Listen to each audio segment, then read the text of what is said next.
지금 우리가 공부해가는 흐름은 하나님께서 이제 가나안 땅 정복하게 해서 왕을 아직 안 세우잖아요. 그러니까 백성들이 자기 소견대로 자기 생각대로 살아가니까 하나님께서 그러면 안 된다는 걸 깨닫게 하기 위해서 많은 시련을 주죠.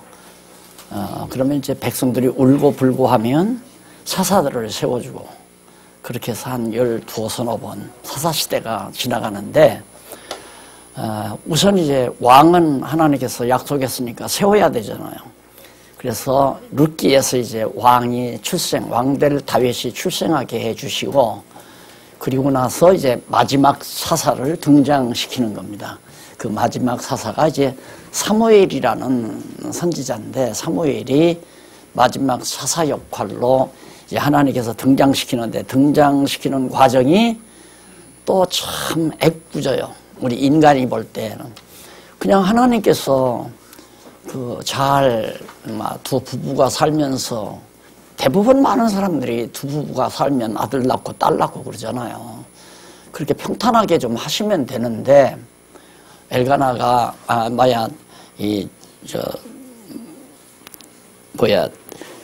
장가를 2번이나 가가지고 아내를 2이나 뒀는데도 하나는 아들을 낳고 잘 사는데 한나는 아들을 못 낳는단 말입니다. 그런데 공교롭게도 남편은 한나를 더 사랑하잖아요. 그렇지만 그 아내가 아이를 낳은 이제 이 아내가 자기를 구박하고 멸시하니까 못 견디는 거죠. 억울해서 못 견디니까 남편이 이제 위로도 하지만은 위로가 필요 없잖아요. 사람 위로는 필요 없어요. 결국은 현실이니까 나는 아들이 없고 저 여자는 아들이 있으니까 그것만 가지고도 아무리 남편이 위로해도 필요 없단 말입니다. 문제 해결은 누구에게 달렸느냐? 하나님께 달렸죠. 그래서 하나님께서 사무엘을 출생시켜요. 저 1번이 이제 사무엘 출생한 장면 아니에요? 그리고 오늘 이제 공부하는 대목이 출생된 사무엘이 지금 잘 성장하는 과정을 우리가 공부하게 되는데 지난번 2장 1절로 11절 거기를 조금 안 하고 1장까지만 하고 끝냈어요. 거기 1694페이지에 보시면 2장 1절로 11절에 나옵니다. 오늘 마침 특별 기도 주일인데 이 기도하는 시기인데 여기 한나의 기도가 너무너무 제가 정말 많은 여러분들이 아시잖아요. 목회 과정에서 큰 교단들로부터 억울하게 누명 쓰고 모든 사람으로 하여금 손가락질 당하고 오죽하면 동창회를 못 나갔잖아요. 동창회를. 왜 동창회에 나가면 자꾸 손가락질하고 수군될까봐. 왜 다 하니까 한국 큰 교단에서 그래 놓았기 때문에. 이때 이 한나의 기도를 제가 읽으면서 얼마나 큰 힘이 되고 정말 위로가 됐는지 모릅니다. 한번 읽으면 쉽게 알 수 있는 거니까 제가 차분하게 읽도록 하겠습니다. 한나가 기도하여 가로되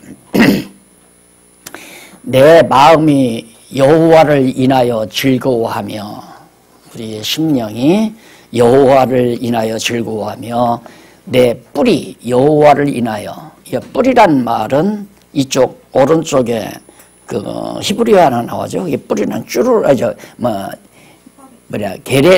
케렌이라는 말인데 이는 힘이라는 말이에요. 힘, 뿔. 그러니까 상징적인 얘기죠. 그래서 내 뿔이 자기의 힘이 여호와를 인하여 높아졌으며 내 입이 내 원수들을 향하여 크게 열렸으니 이는 내가 주의 구원을 인하여 기뻐함이니이다. 여호와께서 자기를 아들을 낳게 해 주셨기 때문에 이걸로 충분히 자기를 기뻐하고 위로를 받습니다. 그 말이죠. 그러면서 2절 여호와와 같은 거룩하신 이가 없으시니 이는 주밖에 다른 이가 없고 우리 하나님 같은 반석도 없으시니이다. 반석은 밑에 쭈르란 말이 나오죠. 오른쪽에 헤브리어 찌루로.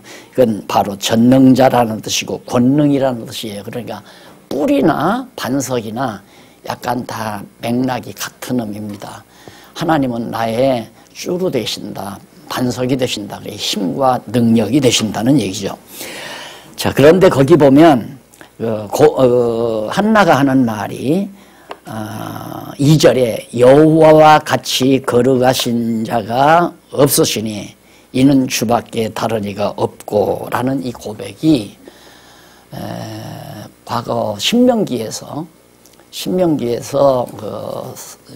모세가 신명기 초두에서 백성에게 이제 모압 평지에서 가리킬 때 있었잖아요. 그때 보면 하나님께서 너는 과거 사람을 창조하기 전부터 지금까지 모세가 이스라엘 백성 데리고 모압 평지까지 올 때까지의 일을 한번 상고해봐라. 그 말은 지나간 역사를 상고해보라는 얘기거든요. 그러면 왜 하나님이 그렇게 놀라운 역사를 행하셨는가? 여호와 외에는 다른 신이 없는 줄을 깨달아 알게 하기 위해서. 예, 역사의 목적입니다. 하나님께서 우리가 역사를 탐독하는 이유가 뭔가? 우리 그리스도인들은 역사관이죠. 사관은 그 역사를 섭리하신 하나님이 외에 와, 이런 신은 이 세상에 다시 없다. 여호와 외에는 없다. 그런데 한나는 자기 간단한 자기 생애, 그게 뭐냐면 이제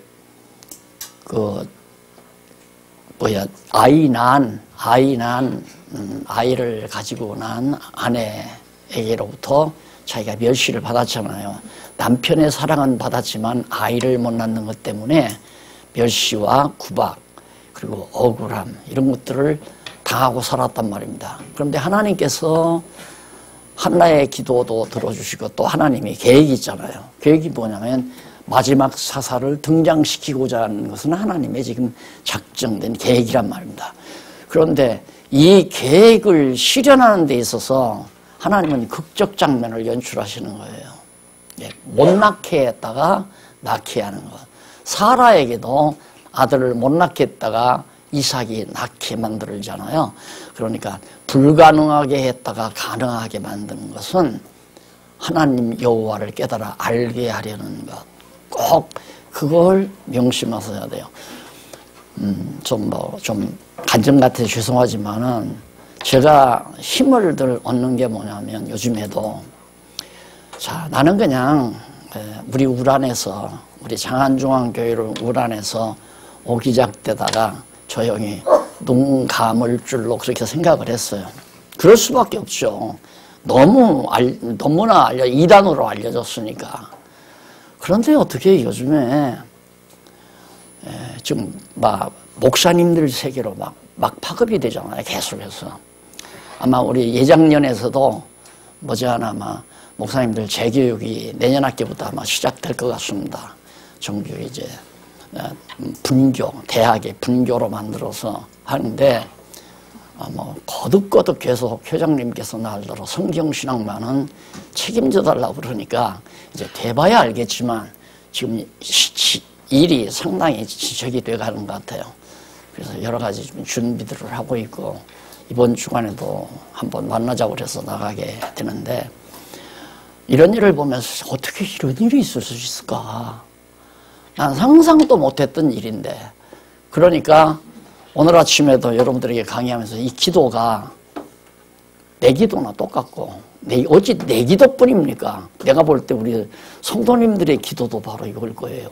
때로는 억울하기도 하고 창피하기도 하고 정말 분이 터지는 일도 있고 화도 나기도 하고 많이 그랬잖아요. 그럴 필요 없어요. 그래서 이 한나가 기도할 때 여호와라는 말을 자주 씁니다. 여호와는 작정하신 대로 이루어요. 어차피 하나님께서 사무엘을 등장시켜서 마지막 사사를 거두고 이제 가짜 왕 사울을 세워본 다음 그게 아니라는 것을 왕 세울 때도 그때 가서도 말씀드리겠지만 왕 세울 때도 바로 그냥 다윗을 세우면 되잖아요. 사무엘로 하여금 좀 더 역사를 진행시키다가 그런데 가짜 왕을 하나님이 시키잖아요. 그것도 사람 보기에는 참 기대가 가는 사울을, 몸집도 크고 전술도 능하고, 야, 저 사람이 왕이 되면 우리는 정말 편안하게 잘 먹고 잘 살겠다.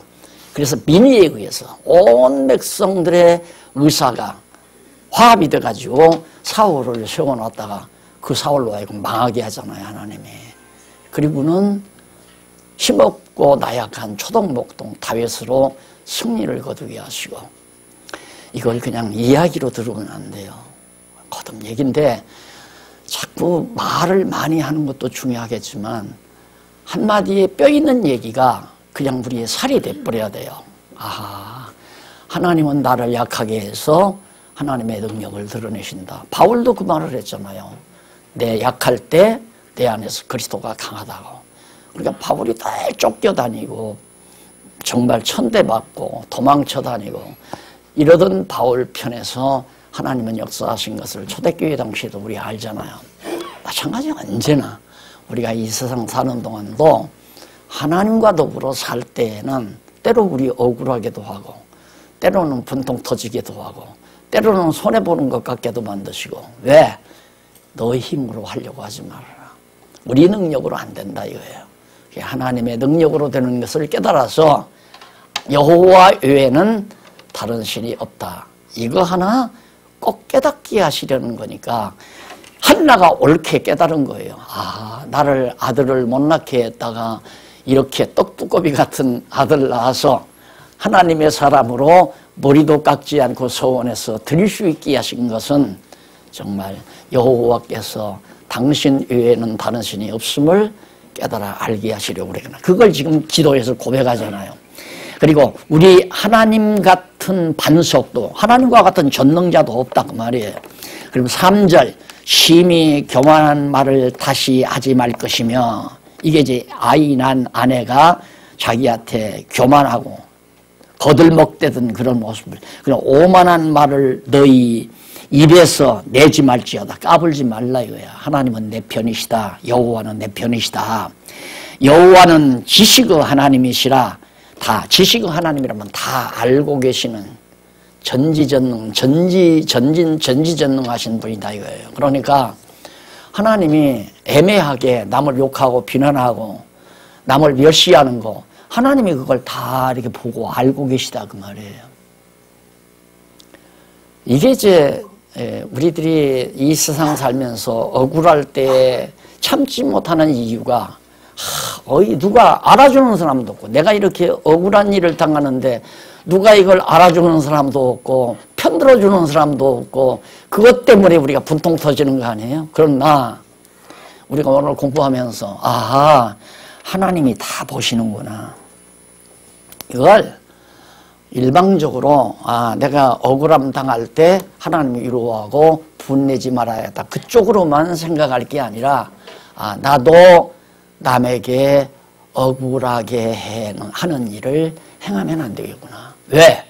하나님이 내 편이 아니라 내가 억울하게 만들어가는 상대편에서 하나님은 역사한다는 걸 우리가 알 수 있잖아요, 이걸 보면. 그러니까 내가 인간적으로 멸시받고 천대받고 욕먹고 공격당하고 이런 것들이 여호와 하나님을 내 편이 되게 만드는 중요한 일이라는 거. 왜? 여호와는 지식이 하나님이니까 다 알고 계시는 하나님이에요. 전부 다. 그래서 지식의 하나님이시라. 그래서 행동을 달아보신다. 그 행위를, 남에게 억울한 일을 하는지 안 하는지 그걸 다 분별해 보신다. 용사의 활을 꺾이고, 용사의 활, 아주 강한 사람의 활은, 무기는 꺾어지고 넘어진 자는 힘으로 띠를 띠도다. 이게 자기는 패했지만은, 아이 난 여자로부터 자기는 약자로서 패했지만은 하나님은 자기에게 정말 띠를 띄우시고 힘을 공급해 주시고 힘으로 띠띄우고, 바로 아주 의기양양했던 저 여자의 콧대는 하나님께서 꺾어버렸다. 지금 그 얘기 아닙니까? 그러면서 유족하던 자들은 양식을 위하여 품을 팔고, 아주 돈 좀 있다고 거들먹대던 자들은 다 망해가지고 남의 일터에 가서 품 팔아먹고 살게 되고, 줄이던 자들은 다시 줄이지 않도다. 부욕해. 가난한 자를 하나님께서 부욕해 하도다. 전에 잉태치 못하던 자는, 이제 결론이 나오잖아요. 전에 잉태치 못하던 자는 7을 낳았고, 여기서 7을 낳았다. 한나가 7을 낳았는지 7명의 아들을 낳았는지는 모르겠어요. 한나가 지금 사무엘 하나 낳았거든요. 그 뒤로도 또 낳았는지는 성경에 기록은 없지만은 7 낳았다니까 7 아들을 낳았나, 그렇게도 볼 수 있고, 때로는 7이란 말은 완전한 걸 말하거든요. 완벽한 아들을, 하나님 앞에 쓸모있는 완벽한 아들을 하나님이 주셨다. 이제 이런 뜻으로도 이해해도 상관은 없습니다.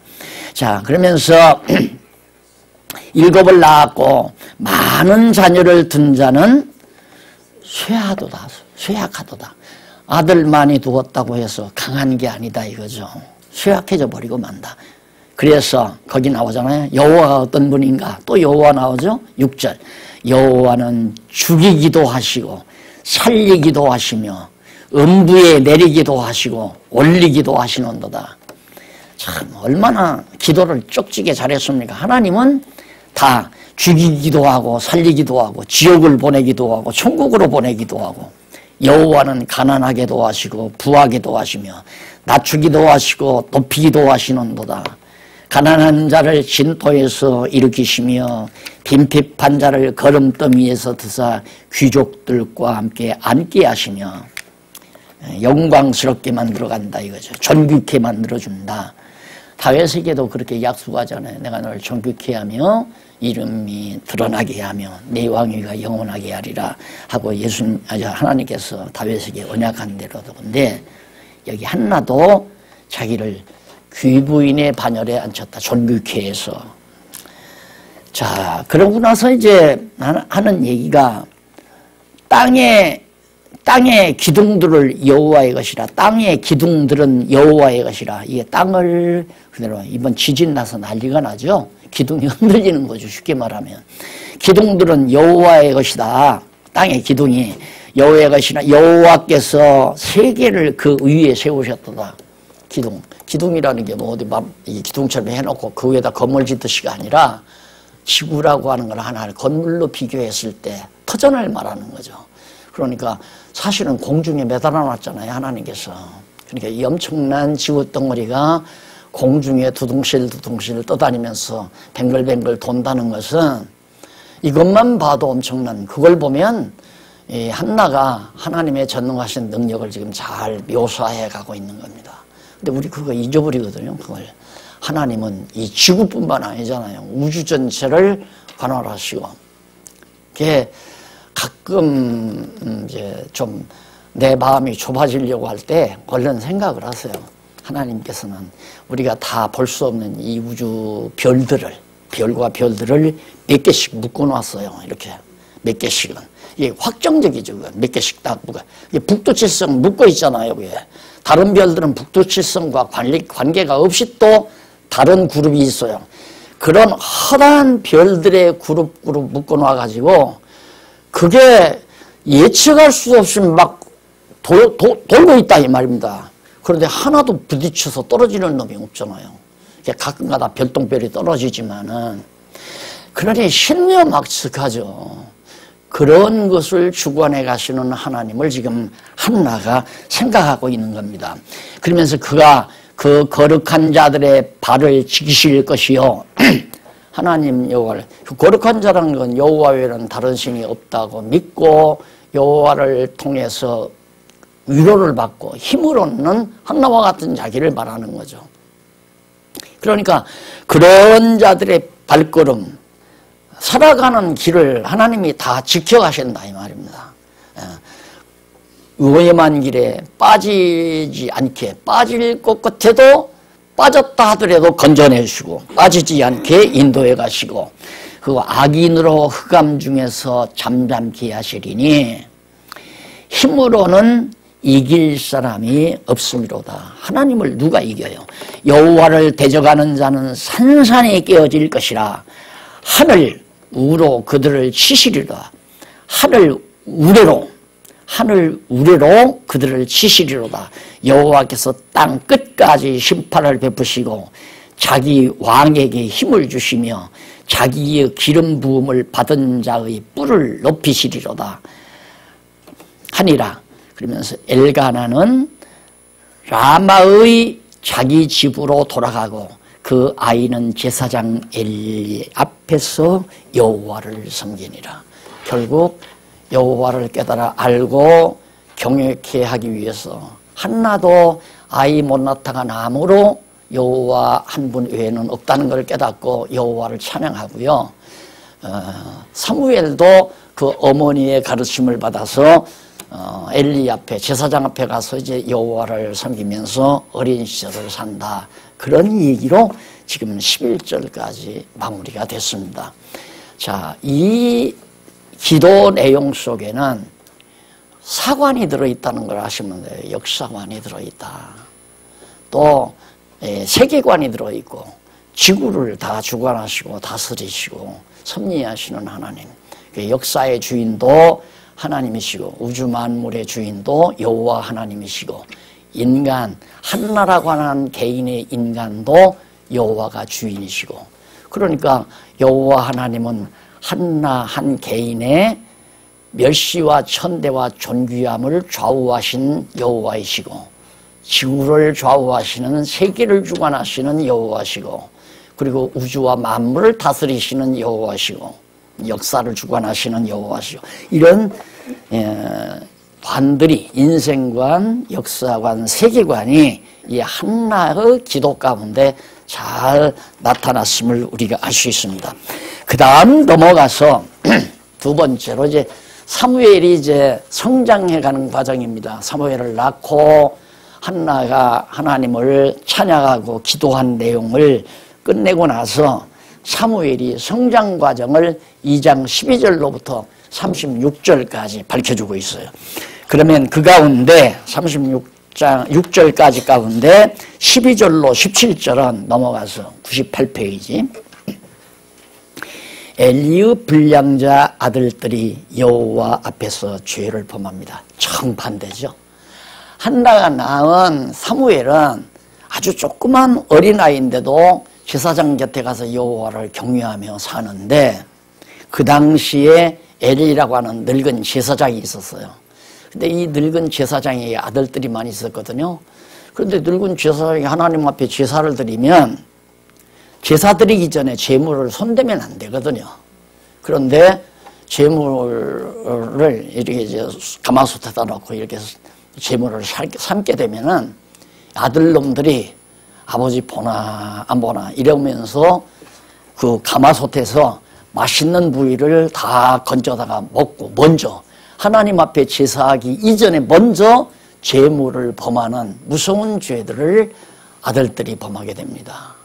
이것이 이제 나중에는 엘리의 책망의 요소가 되는 거죠. 그러니까 여기서 내가 교훈하고자 하는 것이 내 입으로 교훈이 아니라 바로 그겁니다.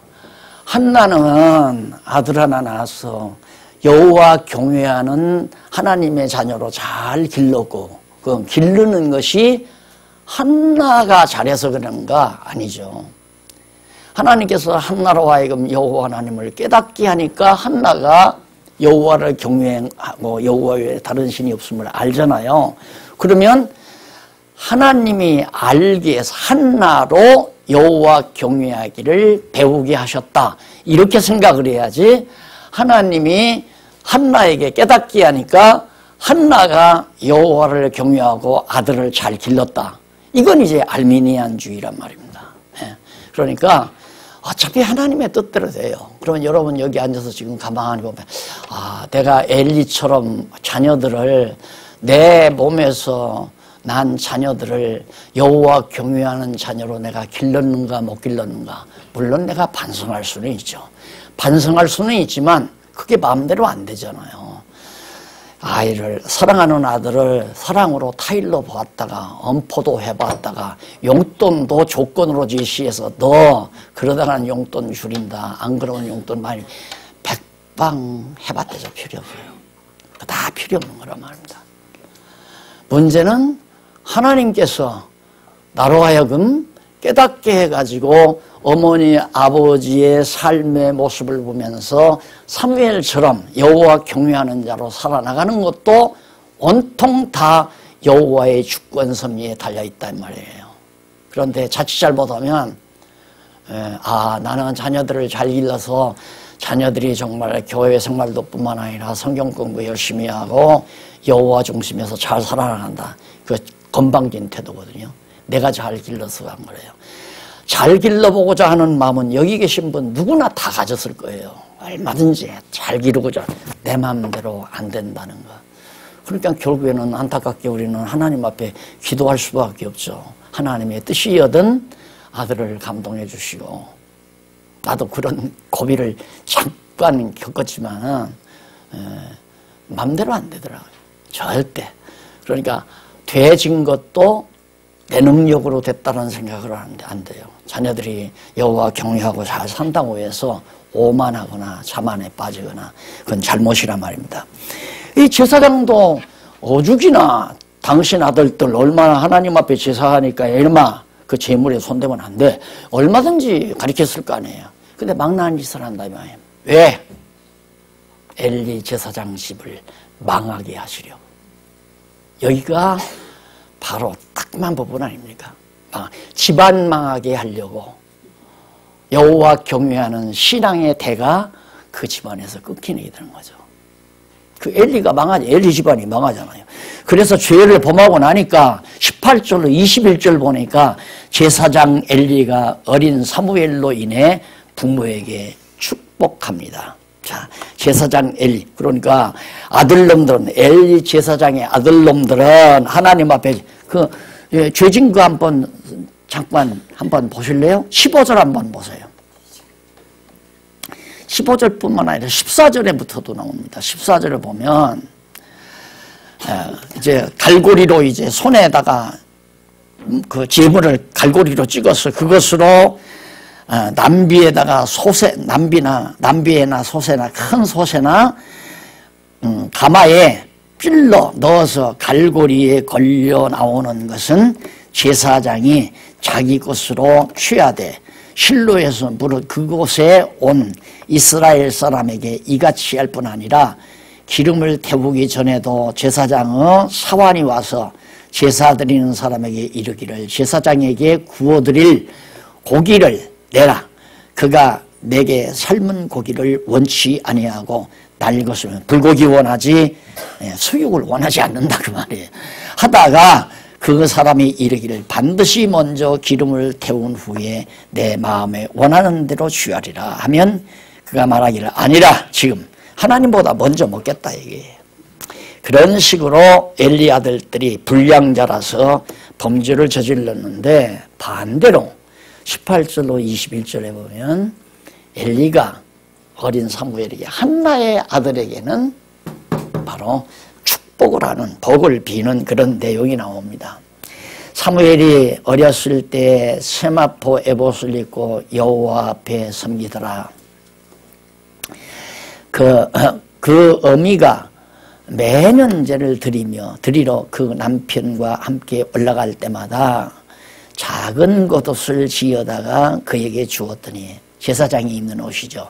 엘가나와 그 아내에게, 늙은 제사장이 남편과 아내에게 축복하여 가로되 여호와께서 이 여인으로 말미암아 내게 후사를 주사 이가 하나님께 간구하여 얻어들인 아들을 대신하게 하시기를 원하노라 하였더니, 그러니까 결국 사무엘 외에, 사무엘은 하나님께 바쳐졌고요, 사무엘 외에 7 아들을 주었다는 것도 가능성이 있는 거 아니에요.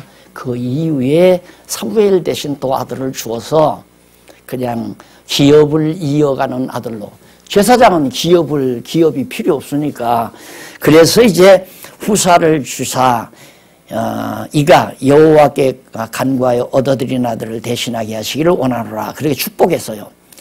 그들이 그 집으로 돌아가매 여호와께서 한나를 권고하사 그로 잉태하여 3 아들과 2 딸을 낳게 하셨고 아이 사무엘은 여호와 앞에서 자라니라. 계속 돌아가서 세 아들을 낳고 딸도 둘을 더 낳고, 그래서 사무엘까지 하면 6남매가 낳은 것이 성경에 기록이 나와 있습니다. 이렇게 이제 복을 엘리는 이제 아들들은 범죄하는데 사무엘 부모에게, 아버지와 어머니에게 이제 축복을 합니다. 22절로 26절 보면 엘리의 아들들은 타락하는데 나오잖아요. 맞아요.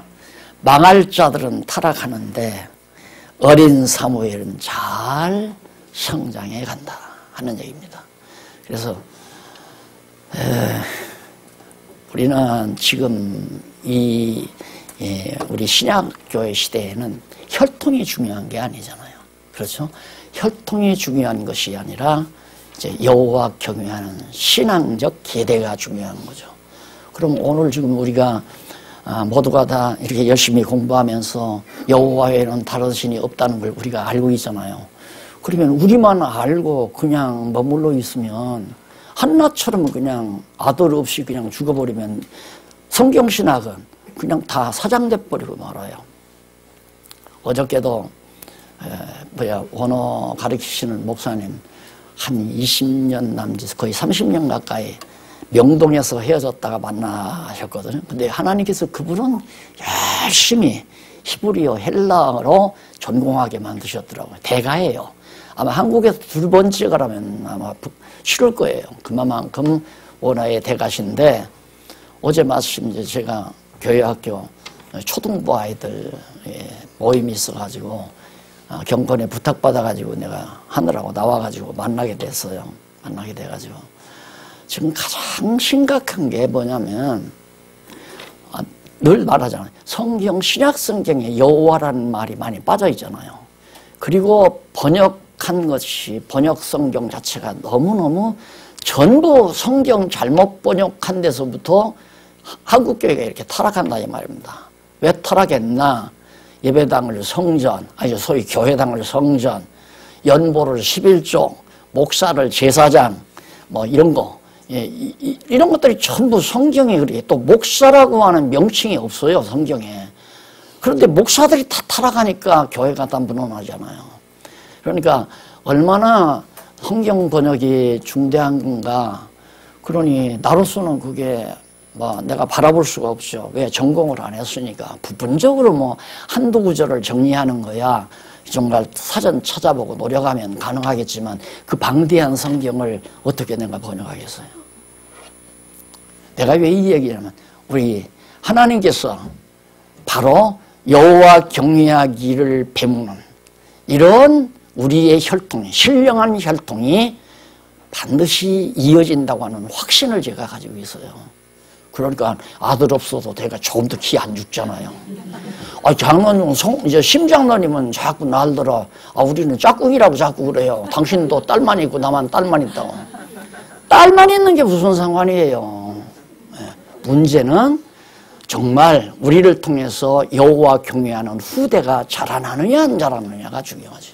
아무리 내 몸에서 7 아들을 낳았다 할지라도 아들놈들이 전부 다 여호와 경외하기를 모른다면 그 가문은 하나님 앞에서 대가 끊기는 거죠. 엘리 가문처럼.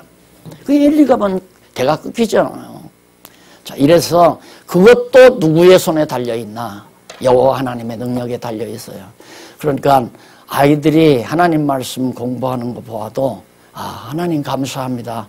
어떻게 내 자녀들이 저렇게 성경을 열심히 공부하고 여호와 경외하고 살도록 하나님이 해주셨습니까? 그걸 감사해야 되는데, 더 좀 열심히 했으면 하고 욕심 부리는 건, 그건 욕심 부리면 안 돼요. 욕심 부린다고 해서 되는 것도 아니고. 나는 가끔 이런 말을 했어요. 성경 모르면 속는다. 내가 살아보니까 성경 보고 10번도 속는다. 지금 다 눈으로 보잖아요. 속고 사는 거. 지금 큰 교회가 난리 나지 않았어요. 신학교에서 뭐 데모가 일어나고 세습시켰다고. 아버지가 아들한테 세습시켰다고. 그래서 이거 이제 그 교단 신학만이 아니라 다른 신학 학생들이 다 막 운집해서 지금 데모를 한다고 그래요. 그리고 내가 졸업했던 그 교단도 뭐 신학교가 지금 갈라진다고 해요. 왜? 엄청난 이권이 거기 있는데 안 갈라지겠어요? 쌈박질이 일어나가지고 돈 때문에 어디나 저기나 똑같아요. 가정도 그래요. 부모가 유산을 많이 남겨놓고 나면 아들들, 딸들 사이에 다 갈기갈기 찢어놓는다는 거 다 경험하잖아요. 전부가 다 경험하는 거거든요.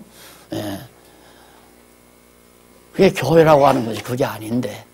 그래서 우리는 정말 때로는 뭐 억울한 것 같고 그래도 여호와 하나님께서 우리로 하여금 여호와 경외하기를 배워나가는 후대가 계대가 대대손손 이어지도록 섭리히 하신다는 확신 때문에 위로를 받고 힘을 얻는다. 여호와 하나님께서 우리 편에서 역사하시기 때문에 그런 뜻이에요.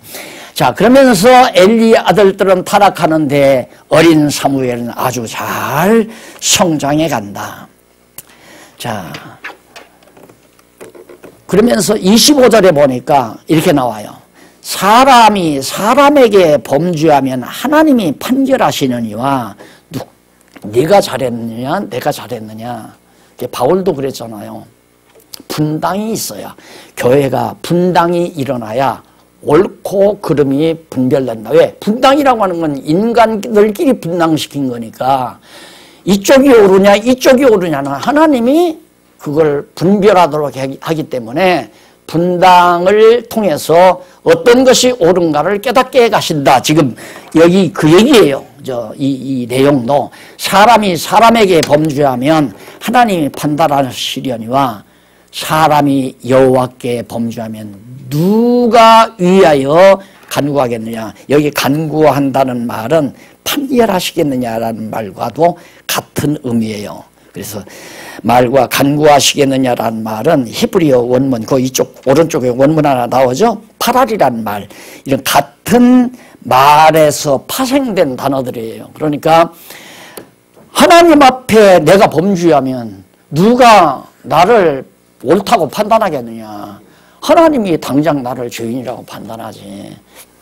그러니까 엘리의 제사장들은 하나님께 범죄한 것이고 한나와 브린나 사이는 인간들끼리 이렇게 막 갈등을 빚은 거 아니에요. 그런데 하나님께서 한나의 편이 대주셨다 이 말이에요. 억울함을 당한 한나 편이. 그러나 엘리 제사장들의 아들들이 하나님 앞에 제물을 손을 댔다는 것은 그건 뭐 물어볼 것도 없다. 하나님의 진멸 대상이 징계 대상이지. 그 얘기지. 자, 그 다음 넘어가서 27절로부터 36절 27절로부터 36절 2장 마지막 절까지 보면 하나님의 사람이 엘리에게 임할 저주를 예고하여 줍니다. 하나님의 사람이. 그런데 이쪽 27절로 28절에 보면 3페이지 나오죠. 1703페이지. 하나님의 사람이 엘리로 하여금 이스라엘의 과거를 회고하게 하는 내용이죠. 과거 역사를 회고시킨다는 말은 여호와 외에 다른 신이 없음을 네가 알아야 된다. 그러기 위해서 역사를 회고케 하는 거거든요. 그런데 그렇게 하나님께서 하는 일은 이유는 너 그런데도 어떻게 내 아들들이 여호와 경외하기를 게을리해도 가만 놔뒀느냐. 이제 그걸 깨닫게 하려는 거죠.